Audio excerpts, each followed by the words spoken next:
Hello बच्चों, how are you? Fine. ठीक है आप लोग? मैं मंडल सर आपके सामने आज कैनेमेटिक्स का सेकेंड लेक्चर लेके आया हूँ। तो welcome to Impetus study centre. तो कॉपी एंड पेन निकाल लीजिए और बिना समय बिताए हुए चालू हो जाइए और सब्सक्राइब जरूर कर लीजिएगा।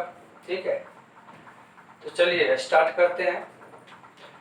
हम थोड़ा सा रिवाइंड करेंगे कि लास्ट क्लास में हमने क्या क्या डिस्कस किए थे।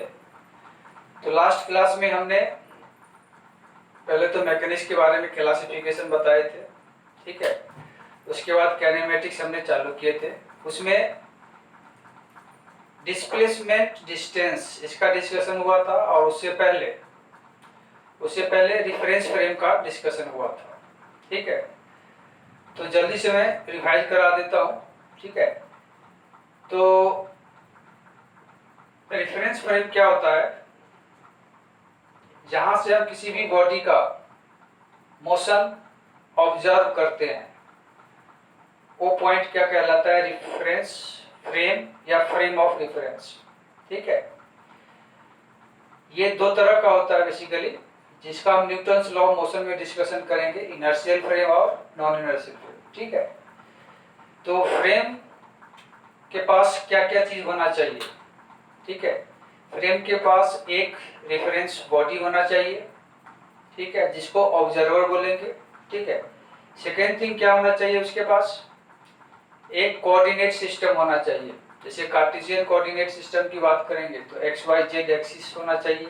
ठीक है, और तीसरा टाइम के रिस्पेक्ट में, चूंकि कोई भी फिजिकल क्वांटिटी वेरी करेगा तो उसके लिए क्लॉक होना चाहिए। ठीक है, ये थ्री चीजें किसी भी रेफरेंस फ्रेम के पास होना चाहिए। ठीक है, उसके बाद हमने बताए थे टाइप्स ऑफ मोशन, जिसमें 1D, 2D और 3D की बात किए थे हमने। 1D मोशन कौन था? जिसमें एक कोऑर्डिनेट चेंज होगा। ठीक है, जिसका मोशन स्ट्रेट लाइन पे होगा, वो क्या होगा? 1D motion. ठीक है, अब कभी कभी कंफ्यूजन हो जाता है लोगों को कि ये मोशन जो है किसी इंक्लाइन प्लेन पे यदि हो रहा है, कोई ब्लॉक यहाँ से नीचे आ रहा है, तो ये 1D मोशन है या 2D मोशन है? ठीक है, तो एक मिनट में थोड़ा कैमरा को ठीक कर लेता हूं।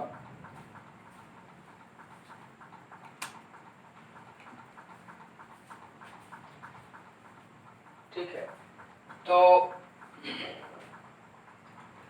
ये कौन सा मोशन है? इसमें लोगों को लगता है कि नीचे आ रहा है तो एक्स भी चेंज हो रहा है और वाई भी चेंज हो रहा है।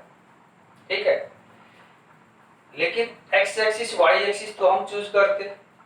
ठीक है, मान लो इसी को एक्स एक्सिस ले लिया तो सिर्फ एक्स ही चेंज होगा। ठीक है, कहने का मतलब यह है कि मोशन यदि स्ट्रेट लाइन में हो रहा है तो वो 1D मोशन कहलाएगा, चाहे वो इंक्लाइन लाइन हो या हॉरिजॉन्टल लाइन हो या वर्टिकल लाइन हो। ठीक है, तो ये हो गया। कभी कभी इस टाइप का जैसे वेलोसिटी दिया रहता है 2i + 3j + k, तो इसको भी लोग समझ लेता है 3D मोशन है, 3 डायमेंशनल, जबकि ऐसा नहीं है। यहाँ पे देखो तो वेलोसिटी कांस्टेंट है 2 3 1, ये क्या है? कांस्टेंट है। यदि मैं एक्सीलरेशन यहाँ से फाइंड करता हूँ तो एक्सीलरेशन क्या हो जाएगा? dv/dt, जो कि क्या होता है? 0। और एक्सीलरेशन 0 होने का मतलब कैसा मोशन हो गया? कांस्टेंट मोशन हो गया, यहाँ पे वेलोसिटी चेंज नहीं हो रहा है। ठीक है, तो वेलोसिटी कब चेंज नहीं होगा? जब स्ट्रेट लाइन मोशन होगा। यदि ये 2 मीटर पर सेकेंड से चल रहा है इस डायरेक्शन में, तो इसी डायरेक्शन में 2 मीटर पर सेकेंड से चलेगा। ठीक है, तो ये भी एग्जांपल किसका है? 1D मोशन का। ठीक है, 2D मोशन का एग्जांपल कौन सा है? Projectile motion. जैसा कि ये, इसमें x कोऑर्डिनेट भी चेंज होता है और y कोऑर्डिनेट भी चेंज होता है। इधर जा रहा है तो x चेंज हो रहा है, ऊपर जा रहा है तो y चेंज हो रहा है। तो ये किसका एग्जांपल हो गया? 2 डायमेंशनल मोशन का। यानी motion in plane, xy plane हो या yz प्लेन हो, एक प्लेन में यदि मोशन हो रहा है तो वो 2 डायमेंशनल मोशन होगा, ठीक है। इसका दूसरा एग्जांपल सर्कुलर मोशन भी है, ठीक है। तो ये हो गया 2D, ठीक है। 3D मोशन क्या था, जिस मोशन इन स्पेस जिसमें x y z तीनों कोऑर्डिनेट चेंज होगा वो क्या हो गया 2D मोशन, 3D मोशन, ठीक है। और 2D में x y या y z कोई दो कोऑर्डिनेट चेंज होगा, ठीक है। तो ये था क्लासिफिकेशन ऑफ मोशन के बारे में 1D 2D एंड 3D।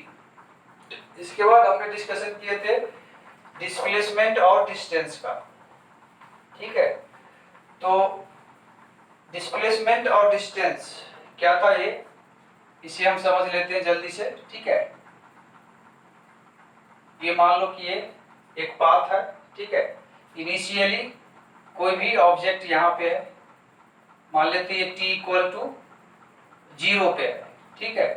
और कुछ टाइम के बाद वो इस पोजीशन पे आया t इक्वल टू t पे, ये इसका फाइनल पोजीशन हो गया, ये हो गया इनिशियल पोजीशन, ये क्या हो गया फाइनल पोजीशन, ठीक है।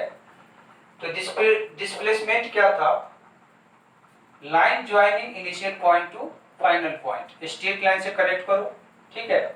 और इसके ऊपर एरो मार्च करो from initial point two final point, ठीक है। तो ये डेल्टा आर, ये हो गया डिस्प्लेसमेंट, ठीक है।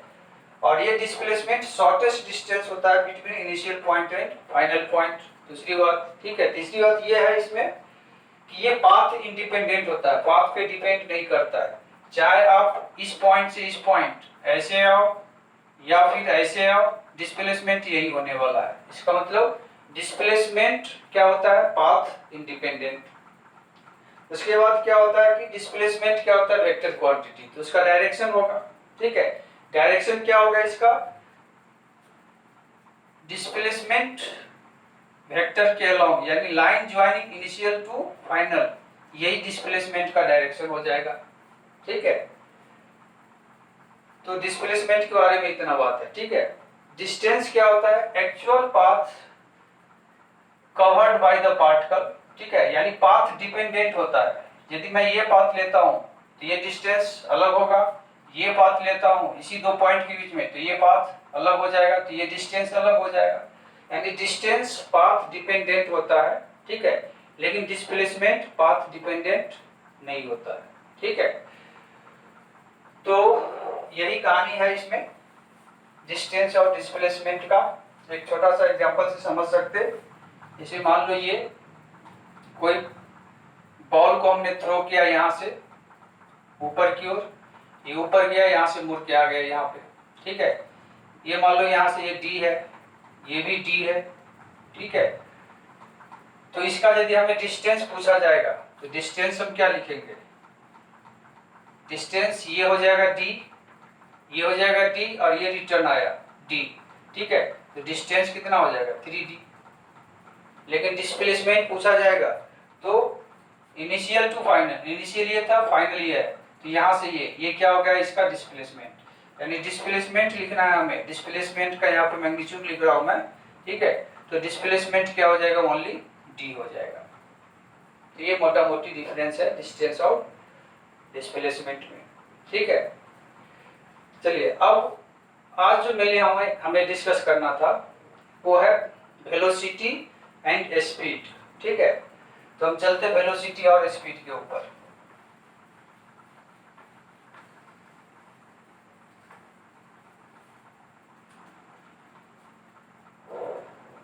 वेलोसिटी एंड स्पीड, इसका डिस्कशन हम आज करने वाले हैं, ठीक है। तो पहले हम डिस्कस करते वेलोसिटी, ठीक है। वेलोसिटी क्या है, वेक्टर क्वांटिटी, पहली बात। एसआई यूनिट इसका क्या होगा, मीटर पर सेकेंड, ठीक है। एंड डायमेंशन क्या होगा, एल टी इनवर्स, ये हो गया, ठीक है। और वेलोसिटी होता है आपका डिस्प्लेसमेंट अपॉन टाइम, ठीक है। अब वेलोसिटी का डेफिनेशन यहीं से निकल के आएगा। यदि टाइम को हम 1 कर देते हैं तो वेलोसिटी किसके बराबर हो जाएगा, डिस्प्लेसमेंट के बराबर। यानी displacement cover in unit time is called velocity, ये बोल सकते हैं, ठीक है। तो डिस्प्लेसमेंट, ठीक है, covered in unit time is called velocity, ठीक है, ये है बेसिकली, ठीक है। तो ये क्या हमें क्या बताता है, डिस्प्लेसमेंट वेलोसिटी क्या बताता है हमें, slowness, it tells about slowness और फास्टनेस, किसी भी ऑब्जेक्ट का स्लोनेस और फास्टनेस को बताता है। यदि कम टाइम में ज्यादा डिस्प्लेसमेंट हो रहा है तो फास्ट हो गया, ठीक है, ज्यादा टाइम में कम डिस्प्लेस हो रहा है यानी स्लो हो गया। तो ये हमें बताता है बेसिकली स्लोनेस और फास्टनेस के बारे में, ठीक है। अब डिस्प्लेसमेंट ये हो गया, ठीक है। तो डिस्प्लेसमेंट अपॉन टाइम, इसका मतलब वेलोसिटी तब तक नहीं होगा जब तक कि पार्टिकल डिस्प्लेस्ड नहीं होता, एक ही पॉइंट पे रह के डिस्प्लेस नहीं हो सकता है, ठीक है। डिस्प्लेसमेंट करना है तो एक पॉइंट से दूसरे पॉइंट पे जाना पड़ेगा, ठीक है, तभी डिस्प्लेसमेंट होगा, ठीक है। और डिस्प्लेसमेंट होगा तभी हम वेलोसिटी बोल सकते हैं, ठीक है। तो ये था आपका वेलोसिटी, ठीक है। अब हम चलते हैं इसके दो टाइप पे, एक एवरेज वेलोसिटी और दूसरा इंस्टेंटेनियस वेलोसिटी, इसको समझते हैं हम, ठीक है।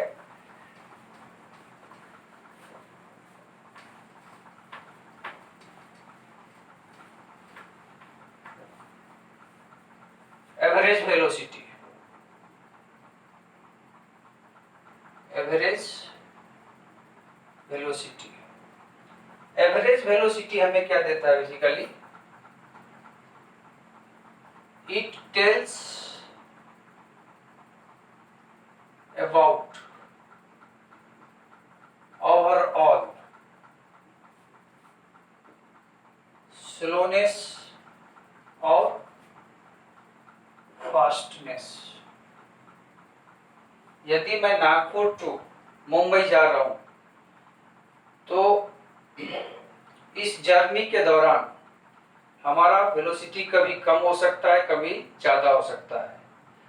तो एवरेज हमें क्या बताता है, ओवरऑल फास्टनेस और स्लोनेस को बताता है फ्रॉम नागपुर टू मुंबई, ये बोल सकते हैं, ठीक है। ये होता है एवरेज वेलोसिटी, ठीक है। और इसको डिफाइन किया गया है, the time rate of change of position vector, position vector is called average velocity, ठीक है। जैसे इसको समझने के लिए ये फिगर से हम समझते हैं इसको, ठीक है, ठीक है। ये हो गया, मान लेते हैं वाई एक्सिस, ये एक्स एक्सिस, ये हो गया ओरिजिन, ठीक है। ये मान लेते हैं इनिशियल पोजीशन है इसका, ठीक है। ये ए पॉइंट सपोज किए, इसका position vector are I vector, initial position vector, ठीक है। ये मान लेते t इक्वल टू t1 पे, कुछ टाइम के बाद t इक्वल टू t2 पे ये इस पोजीशन पे आ गया, ये इसका क्या हो गया, फाइनल पोजीशन वेक्टर, ठीक है। और a टू b ये जो लाइन ज्वाइन होगा ये क्या हो गया, डिस्प्लेसमेंट, ठीक है, जिसको हम डेल्टा आर वेक्टर बोलेंगे, ठीक है। तो एवरेज वेलोसिटी क्या डिफाइन किया गया है, v average vector displacement delta R by delta T, यानी डेल्टा आर का मतलब हो गया चेंज इन पोजीशन वेक्टर, तो final position vector minus initial position vector, यानी R F vector minus R I vector upon T2 minus T1, यह है average velocity. ठीक है, अब एवरेज वेलोसिटी वेक्टर क्वांटिटी है। ठीक है, यानी इसका भी क्या है, ये भी वेक्टर है। ठीक है, यूनिट वही है मीटर पर सेकेंड और डायमेंशन LT इनवर्स। ठीक है, तो वेक्टर है तो एवरेज वेलोसिटी का डायरेक्शन क्या होगा, तो एवरेज वेलोसिटी का डायरेक्शन होगा अलोंग द डिस्प्लेसमेंट वेक्टर। ठीक है, तो डिस्प्लेसमेंट वेक्टर का डायरेक्शन देखो आप, तो ये है A to B, यानी ये हो जाएगा इसका डायरेक्शन। तो एवरेज वेलोसिटी का डायरेक्शन क्या हो जाएगा,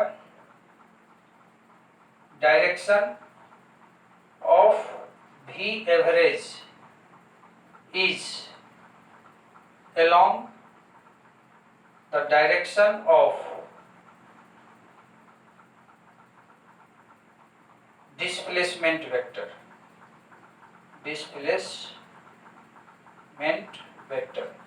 जो डिस्प्लेसमेंट वेक्टर का डायरेक्शन होगा वही एवरेज वेलोसिटी का डायरेक्शन होगा।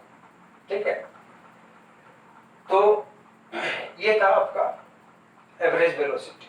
ठीक है, अब इसके आगे आता है इंस्टेंटेनियस वेलोसिटी। ठीक है, तो उसको समझते हैं इंस्टेंटेनियस वेलोसिटी को। ठीक है, तो हो गया नोट। ठीक है, तो चलिए अब इरेज करते हैं। ठीक है,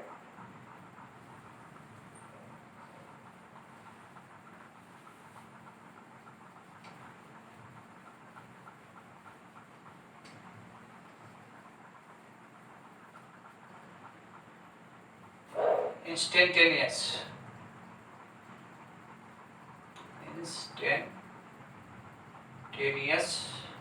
वेलोसिटी, वेलोसिटी है तो जाहिर सी बात है ये वेक्टर होगा, यूनिट वही होगा मीटर पर सेकेंड, डायमेंशन LT इनवर्स। ठीक है, तो इंस्टेंटेनियस वेलोसिटी क्या होता है बच्चों, यदि आप देखो ये टाइम को घटाते जाओ, ये टाइम को घटाएंगे तो ये डिस्प्लेसमेंट घटेगा। अब ये टाइम घट के यहाँ पे आ गया तो डिस्प्लेसमेंट ये हो गया। एक समय आएगा जब डिस्प्लेसमेंट जस्ट इस पॉइंट को टच करके निकलेगा, और ये जो टच करके निकला इसका मतलब ये नहीं कि यहाँ पे पॉइंट है, यहाँ पे डिस्प्लेसमेंट है लेकिन बहुत छोटा है, थोड़ा सा आगे थोड़ा सा पीछे, यानी इसको हम क्या बोलेंगे, dr।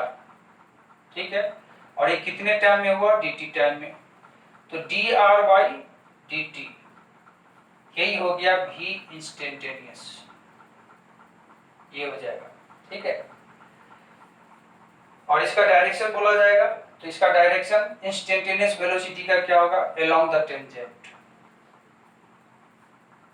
ठीक है, एवरेज वेलोसिटी का था अलोंग द डिस्प्लेसमेंट, यहाँ भी अलोंग द डिस्प्लेसमेंट ही है लेकिन ये छोटे से टाइम में ये स्ट्रेट ही होगा, तो स्ट्रेट होगा यानी टेंजेंट के अलोंग होगा। ठीक है, तो इंस्टेंटेनियस वेलोसिटी को भी इंस्टेंटेनियस को डिफाइन किया गया, इसमें टाइम क्या हो गया घट के टेंड्स टू 0, बहुत छोटा टाइम है। ठीक है, तो इसको बोला गया limit delta t tends to 0 delta r vector by delta t, इसको बोला गया dr वेक्टर बाई dt, ये है इंस्टेंटेनियस वेलोसिटी। ठीक है,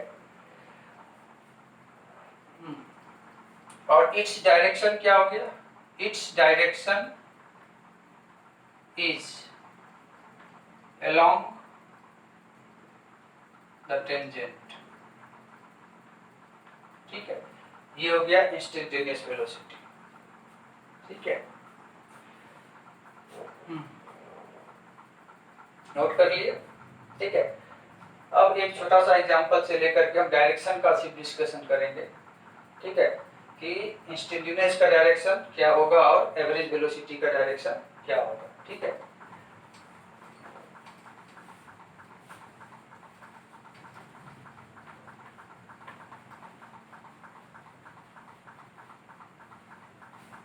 एक ऐसा भी एग्जांपल ले लेते हैं हम, मान लिया ऐसा लिया हमने ऐसा। ठीक है, यहाँ से मान लो स्टार्ट हुआ ये पॉइंट, ठीक है। अब यदि मैं ये बोलूं कि इस पॉइंट पे एवरेज वेलोसिटी का डायरेक्शन क्या होगा और इंस्टेंटेनियस वेलोसिटी का डायरेक्शन क्या होगा, तो एवरेज क्या होता है, डिस्प्लेसमेंट यानी इनिशियल टू फाइनल पॉइंट को जोड़ने वाला लाइन, ठीक है। तो यहाँ पे ये हो गया, इससे गुजर रहा है, तो ये क्या हो गया वी एवरेज, ठीक है। और यहाँ पे यदि टेंजेंट ड्रॉ करो तो ये टेंजेंट ये भी लगभग में यही आएगा, यानी भी इंस्टेंटेनियस यही हो गया, ठीक है। लेकिन वही मैं इस पॉइंट पे यदि बात करूं कि यहाँ पे एवरेज वेलोसिटी और इंस्टेंटेनियस का क्या डायरेक्शन होगा, ठीक है। तो एवरेज का तो ये डिस्प्लेसमेंट वेक्टर हो जाएगा यहाँ से यहाँ, यानी ये डायरेक्शन किसका होगा, भी एवरेज का, और इस पे टेंजेंट ये किसका होगा, भी इंस्टेंटेनियस का, भी इंस्टेंटेनियस का। तो यहाँ देख सकते हैं इस पॉइंट पे एवरेज का डायरेक्शन अलग है और इंस्टेंटेनियस का डायरेक्शन अलग है। उसी टाइप से यदि इस पॉइंट पे मैं बात करूंगा तो ये क्या हो जाएगा, एवरेज का डायरेक्शन भी एवरेज का, और इस पे टेंजेंट ये किसका हो जाएगा, भी इंस्टेंटेनियस का, ठीक है। तो ये क्लियर होना चाहिए कि एवरेज वेलोसिटी का डायरेक्शन अलोंग द डिस्प्लेसमेंट होगा और इंस्टेंटेनियस वेलोसिटी का direction along the tangent at that point होगा, बस, ठीक है। मैग्नीट्यूड निकालना है एवरेज का, तो डिस्प्लेसमेंट अपॉन यहाँ से यहाँ तक जो टाइम लगा वो क्या हो जाएगा, एवरेज वेलोसिटी, ठीक है। तो ये था आपका एवरेज वेलोसिटी और इंस्टेंटेनियस वेलोसिटी के बारे में, ठीक है। अब हम चलते स्पीड के ऊपर।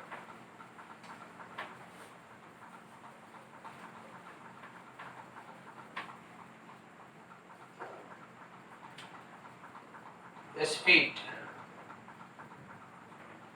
ठीक है। स्पीड क्या है, स्केलर क्वांटिटी, पहली बात, ठीक है।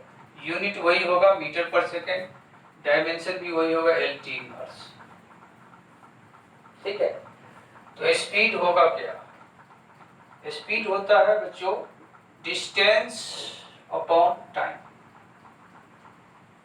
तो स्पीड का यदि डिफिनेशन देना है तो टाइम को यदि 1 कर दूंगा तो स्पीड डिस्टेंस के बराबर हो गया। इसका मतलब distance covered in unit time is called speed, बराबर है, ठीक है। Distance cover in unit time is called speed, ठीक है। ये भी हमें बताता है, it also tells about slowness and fastness of the object, किसी भी ऑब्जेक्ट का स्लोनेस और फास्टनेस को बताता है, ठीक है। अब इसमें भी एवरेज और इंस्टेंटेनियस इसमें भी डिफाइन किया गया है, ठीक है। तो एवरेज स्पीड, ठीक है। अब यहाँ पे देखो फिर से वही डायग्राम, ठीक है, ऐसा कुछ बनाया था मैंने, ठीक है। ये इनिशियल पोजीशन था उसका RI वेक्टर, ये पॉइंट, ये फाइनल पॉइंट था इसका, ठीक है, RF वेक्टर, ये T इक्वल टू T1 लिया था, ये T इक्वल टू T2 लिया था, ये B पॉइंट, ये क्या था डिस्प्लेसमेंट, और ये क्या है यहाँ पे डिस्टेंस, ये हो गया डेल्टा S, ठीक है। तो स्पीड डिफाइन किया गया average, average speed, average speed क्या होता है, एवरेज स्पीड हो गया यहाँ पे भी एवरेज डिस्टेंस अपॉन टाइम, यानी डिस्टेंस क्या हो गया डेल्टा एस, उसमें टाइम क्या लगा डेल्टा टी, ठीक है, यानी ये हो जाएगा, ठीक है, यही हो गया इसका एवरेज स्पीड, ये हो गया डिस्टेंस और इसमें जो टाइम लगा वो टाइम को हम t2 माइनस t1 में बोल सकते हैं, ठीक है। इंस्टेंटेनियस स्पीड क्या होता है, इंस्टेंटेनियस स्पीड वही हो गया जो स्मॉल टाइम में डिस्टेंस ट्रेवल करेगा, वो डिस्टेंस अपॉन टाइम, ठीक है, यानी भी इंस्टेंटेनियस ये हो जाएगा limit delta T tends to 0 delta S upon delta T, जिसको D S by D T हम बोलेंगे, ठीक है। तो ये हो गया एवरेज स्पीड, ये हो गया इंस्टेंटेनियस स्पीड, ठीक है। तो इसकी कहानी तो इतना ही है, ठीक है। अब बेसिकली इस पे हम प्रॉब्लम करेंगे, ठीक है।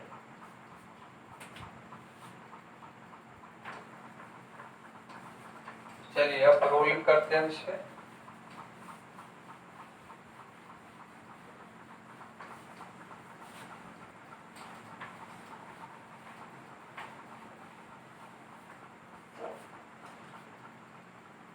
तो पहला प्रॉब्लम लेते हैं हम आज का, ठीक है। If A particle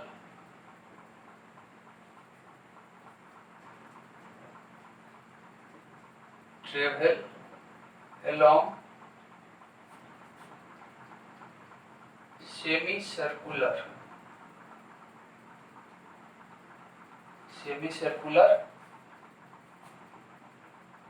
path from A to B with constant speed 1 meter per second, ठीक है। सेमी सर्कुलर पाथ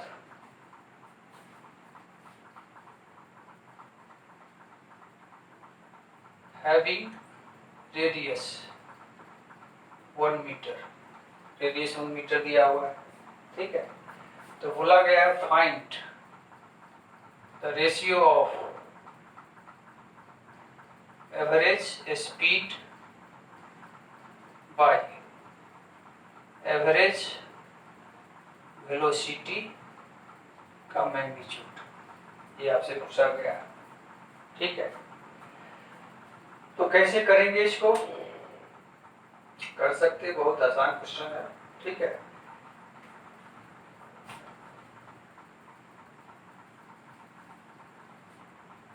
तो ये बोला गया है क्वेश्चन, ये सेमी सर्कुलर पाथ है, ये ए पॉइंट है, ये बी पॉइंट है, ठीक है। इसका रेडियस दिया गया है 1 मीटर और इस पाथ पे वो कांस्टेंट स्पीड से चल रहा है 1 मीटर पर सेकेंड से, ठीक है। तो सबसे पहले तो एवरेज स्पीड निकालने के लिए हमें यहाँ से यहाँ या एवरेज वेलोसिटी भी निकालने के लिए टाइम चाहिए, टाइम गिवन नहीं है, ठीक है, रेडियस गिवन है, ठीक है। तो इसका एवरेज स्पीड तो यही हो जाएगा, एवरेज स्पीड जो कांस्टेंट स्पीड से चल रहा है वही हो जाएगा 1 मीटर पर सेकेंड, ठीक है। अब एवरेज स्पीड ये है, तो एवरेज स्पीड को हम क्या लिखेंगे, एवरेज स्पीड को हम ये लिखेंगे distance upon time, distance upon time, ठीक है। तो टाइम मान लेते हैं कि टी लग गया इसमें, ठीक है। एवरेज स्पीड 1 मीटर पर सेकेंड, डिस्टेंस क्या होगा पाई आर, पाई और रेडियस 1 है, बाई टाइम टी ले लिए, यहाँ से टी का वैल्यू कितना हो जाएगा पाई हो जाएगा, पाई सेकेंड हो जाएगा, टाइम निकल गया, ठीक है। टाइम निकल गया, इसके बाद हम क्या निकाल सकते हैं एवरेज वेलोसिटी, ठीक है। तो मैग्नीट्यूड की बात किया तो डायरेक्शन की बात नहीं करेंगे यहाँ पे, ठीक है। एवरेज वेलोसिटी, डायरेक्शन लेना है तो डायरेक्शन ये होगा। यदि इसको एक्स एक्सिस मानते तो यहाँ पे एवरेज वेलोसिटी, यदि हमें इसको वेक्टर फॉर्म में लिखना है वी एवरेज को, तो हम इसको लिख सकते हैं कितना, डिस्प्लेसमेंट 2r होगा, यानी 2 × 1 बाई टाइम, तो टाइम कितना लगा पाई, और चूंकि एक्स डायरेक्शन यदि हम मानते हैं इसको तो आई कैप लगा देंगे, ठीक है, यानी ये कितना हो जाएगा 2/पाई आई, और इसका मैग्नीट्यूड यदि लेंगे वी एवरेज का तो ये मैग्नीट्यूड कितना हो जाएगा 2/पाई, ठीक है। अब इस दोनों का रेशियो पूछा, ठीक है, तो देयरफॉर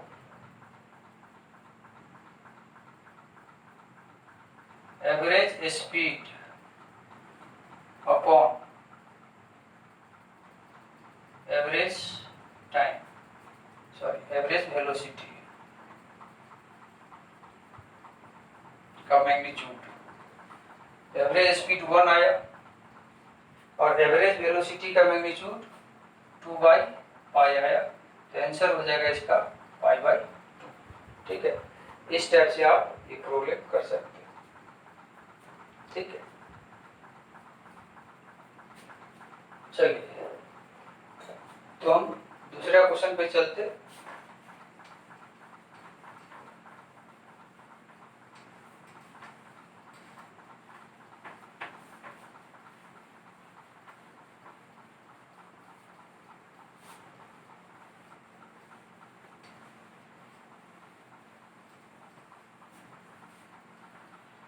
ये हो गया, चलिए अब दूसरा क्वेश्चन इसी टाइप का है।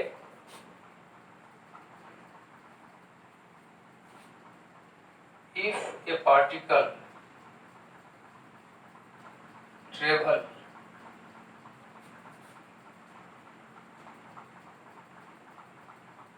along semicircular path having radius r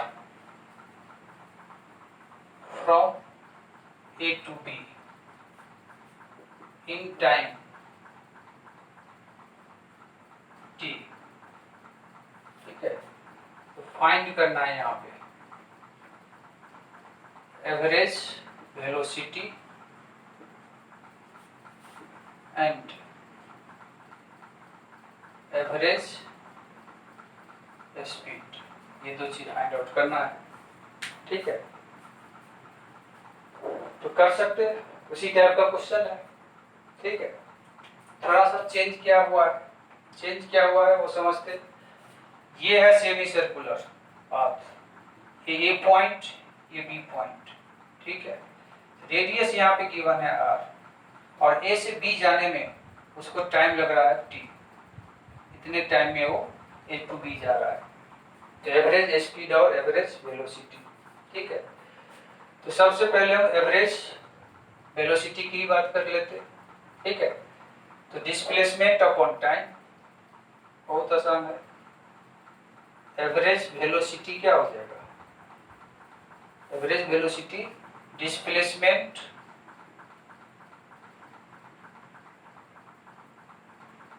upon time, displacement A to B कितना हो गया 2r टाइम t, ये हो गया एवरेज वेलोसिटी, बराबर है, ठीक है। इसके बाद एवरेज स्पीड, एवरेज स्पीड ये क्या होता है डिस्टेंस अपॉन टाइम, तो डिस्टेंस क्या हो जाएगा इस सरकमफ्रेंस, ठीक है।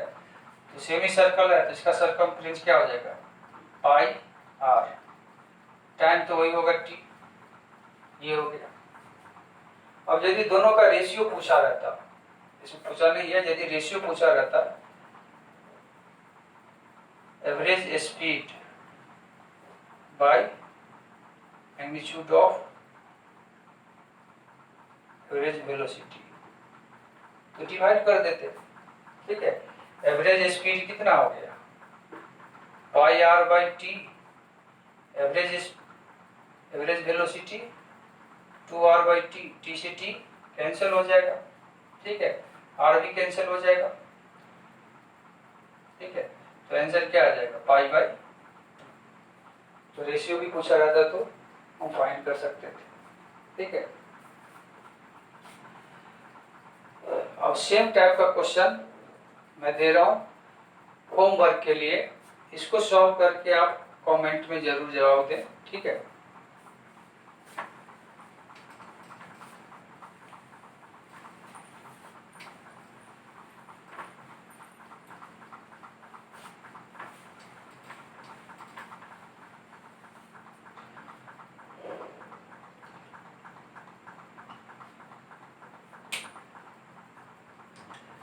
तो आगे बढ़ते हैं,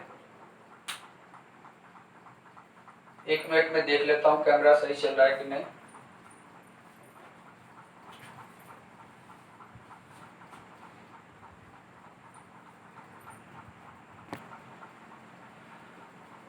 तो ये है बच्चों आपके लिए होमवर्क, ठीक है।